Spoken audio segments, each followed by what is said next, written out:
Speakers should mute themselves now so we don't have background noise. Our speaker tonight is Brandon. Welcome, Brandon. After 15 minutes, our timer, who is Roger, will give you a buzzer warning 5 minutes before the 20-minute time limit. Please make sure you are muted and begin your share now. May we record your voice? Yes, please do. Okay, and Rick, you're all set there? Okay, go ahead. All right, thank you. Good evening, everyone. I am Brandon, compulsive overeater, and very honored to be asked to speak and share with everyone tonight. I hope to impart a little bit of wisdom. If any of what I say comes across as preaching, please know that I'm preaching to myself, because I'm very much still in the learning mode here, and this is a day by day, week by week, month by month, hopefully year by year process, and I would love to tell you a little bit about it. And it's interesting timing here. I was asked to speak tonight, and I said, oh, well, couldn't it be 20 days later, because I'm coming up on my 2-year abstinence anniversary if everything goes correctly, and I make it the next 20 days. It'll be 2 years on December 26th, and I'm feeling somewhat confident that I'll make it, but who knows. To continue with some of the numbers, coming up on 2 years, and in that time, I've shed 110 pounds and maintained 110 pounds weight loss for the last, I think about 4 months now. I've been holding steady, and I think I've kind of stopped losing any weight at this point, and which is good. Feel be healthy right now and don't really need to lose any more. I'm currently 183, and my highest weight at one point was known weight, because we don't like scales. At one point I was 311 pounds, and that was my highest known weight, I should say.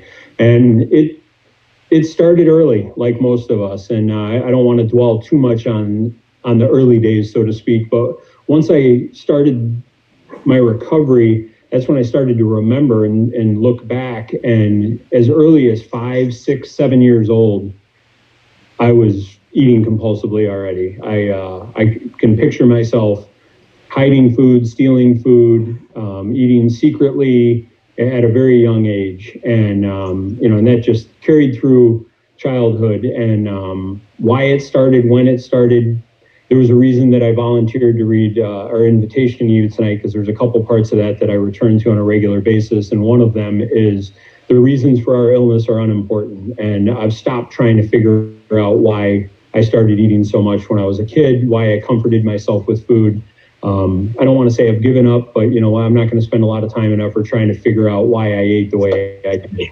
The fact remains that it started early, and it continued throughout my childhood into, teenage years, and a big kid the entire time. And at various points when I was younger, I knew that I was bigger, and couldn't really figure out what to do with it. And then when I went to college, I suddenly became a vegetarian, and then started to run, and it was like my body had been waiting for it, and I shed a ton of weight, and I was in great shape, and I started running marathons, and I was 170 some pounds and was in the greatest shape of my life. And again, looking back now, I was not eating healthy then, because even though I was a vegetarian, I would eat 3 or 4 grilled cheese sandwiches.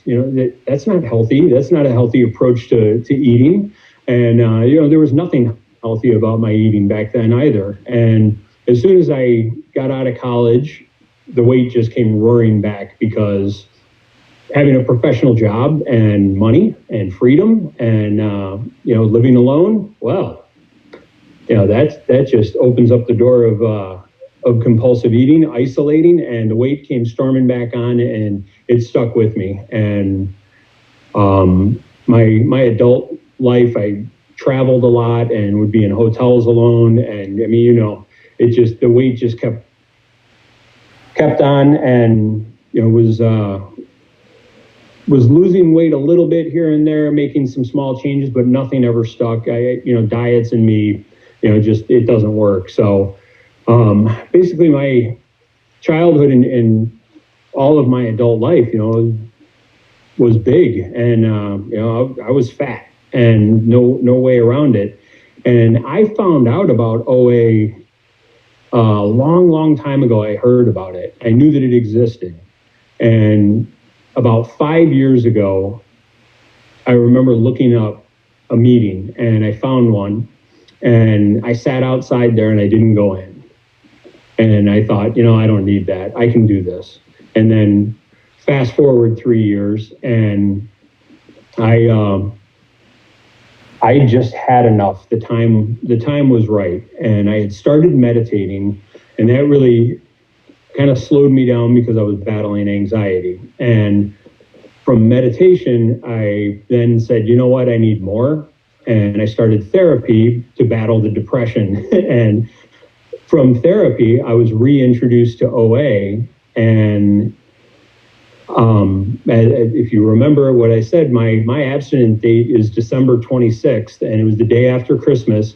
And that was my first OA meeting. And that is when I became abstinent, because my therapist recommended I try OA. And I remember the directions very clearly. You just go to a meeting, you sit in back. This is obviously before the pandemic and when we went to meetings in person. And you just go to the meeting, sit in back. You don't have to say anything. You don't have to talk. You might have to say your name. That's about it. I walked into this meeting. It was me and two other people. There was no back. There was no hiding. And that was the worst thing that could have happened to me. And it was also the best thing, because I got a lot of attention and I picked up a lot of tips that night. And I walked out of there knowing that I wasn't alone, and I knew that I had a problem. And I thought, I think this might work, and this might actually be a solution. And some of the tips were, hey, for this week, don't eat in your car. Another one, that you might pick up at another meeting was, don't eat anything that comes out of a bag. Don't eat anything that you get through a drive-through. Try to cook every meal for dinner. Cook it yourself. Don't order out. Don't do carry out. There were a number of different tips, and guess what? I adopted all of them. Because just like a good compulsive overeater, I was a compulsive recoverer, and everything that I heard, everything that I learned, I did. And I was off and running, and that was my first meeting. And very quickly, I just started diving into everything possible. And I went to as many meetings as I could. And again, this is when we were meeting in person. And I think I went to 4 or 5 meetings one week. And it got to the point where I was going steady to 3 different meetings each week. I was going to a men's support group meeting. I meditating every day. I was journaling every day, listening to podcasts. I quite literally shut off my TV and I stopped watching television. I gave up on the news, and I focused every free moment I had on my recovery. And it was almost, it might have been a little too much, but it was also exactly what I needed. And it was a quick transformation. I started to lose weight, right away, which wasn't truly the goal, because I wanted to be happier. I wanted to be, I wanted to live and, feel. And I didn't want to lay on the couch anymore, on every weekend and, just lay on the couch and eat and hide from people. And I wasn't doing that anymore. And again, the reason I read our invitation to you is at the point that I started therapy and OA, I knew that it was time. And it wasn't time 3 years earlier when I went to that OA meeting. And it wasn't time when I became a runner and a vegetarian in college. And for whatever reason, it was time 2 years ago. And as a result of that, I really dove in and was doing everything that I could because that's exactly what I had to do. And I wanted to find a new way of living. And, when I heard those words in the invitation to you, I was like, yeah, I do. I want to be proactive in my life. I don't want to just, roll with things. And I really wanted to take charge. And in order to do that, you can't still go hang out at bars every Friday and Saturday and expect to eat healthy and expect to recover and become a better person. I can't expect to, buy those circle things in the freezer and throw them in the oven for 12 to 14 minutes and only eat a portion of it and expect to lose weight and be healthy. And, because I know that I can't eat that kind of food. And so I shed so many habits. I shed so many eating, foods and eating, approaches. And I couldn't do that. I had to have a new way. And so if I had to cut things out of my life, if I had to cut habits and places and events and people out of my life, I did it because it was too important for me at this point.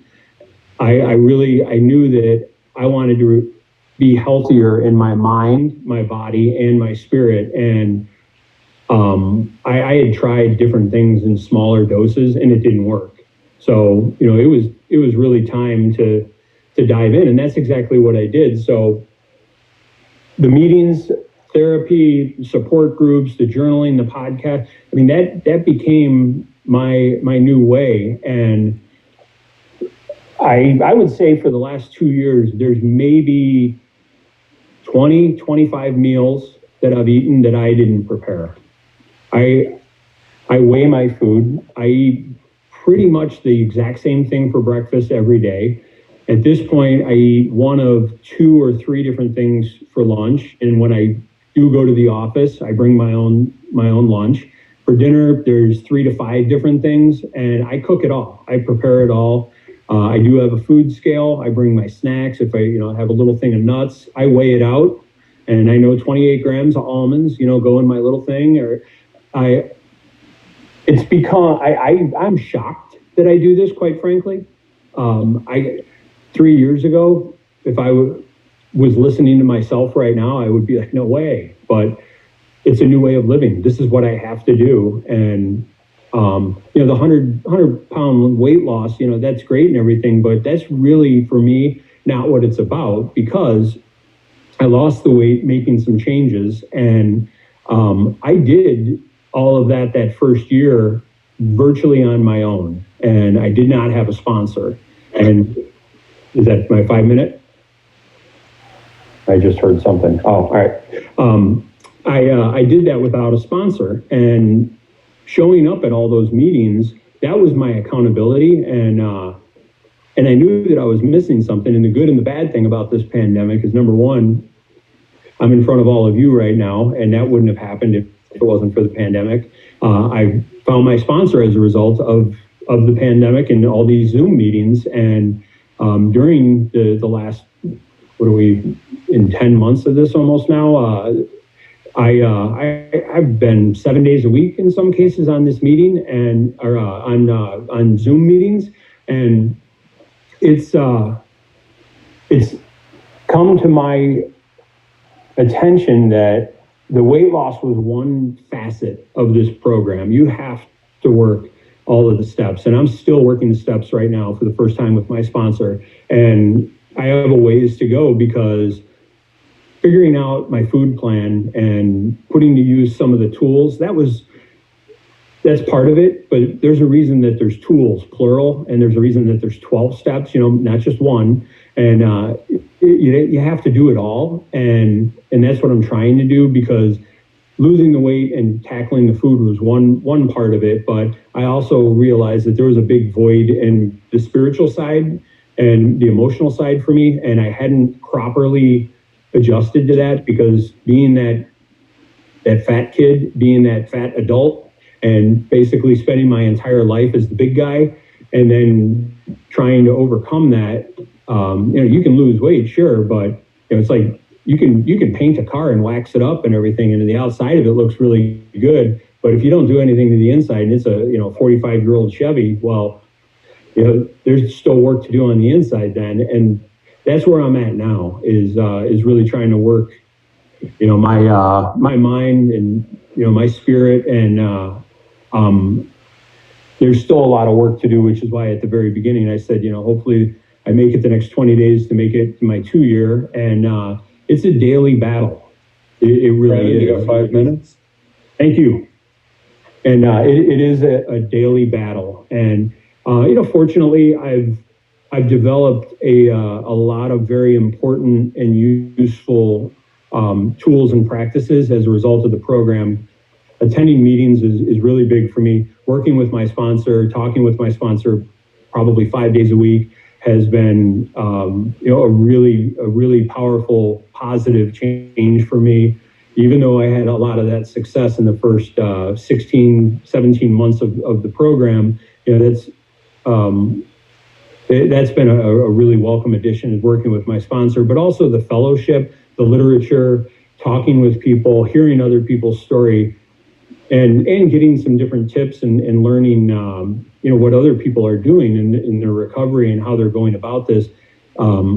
It's a continual journey for me, and every day is a little bit different in my recovery side, but it's also virtually the same in my recovery side. As it comes to each morning, I start off with meditation. I've become a runner again, and I either run or walk. I journal almost every day. I have my food plan, and I'm pretty much eating the same thing every day. But my emotional, my spiritual side, it's different every day, and that's what I'm trying to work at. And that's why I speak about my recovery and my abstinence as a tenuous thing, because I don't know what's going to happen tomorrow or next week. And, I'm scratching and clawing to make 2 years, and I hope I do. And then I hope I make 3 years, and then 4 years. And because I know tomorrow I could be that fat kid again, and it'll start becoming that fat kid again, because I still daydream about laying on the couch and eating various food. And, those urges have subsided, and, they've lessened, but they're still there. They still pop up. It's like that pilot light I heard somebody talk about one time. The oven might be off, but the pilot light's still on. And I know that I can go right back to who I was very easily. And that's why all of these tools that I talk about, and, the meetings, the sponsor, and showing up and meditating, and, it's a little bit of everything. It's a whole new way of living. And, I don't know how many days it is, 717 or something like that, or 18 or whatever, however many days it's been. It's worked so far, and I'm just one day at a time, and hopefully I make it tomorrow and keep going. So with that, I'm gonna stop. Give you back an extra minute or two there. So. I put my number in the chat. If anyone does want to reach out, feel free to text me, and I'll get back to you. But that is that. With that, I pass. Thank you.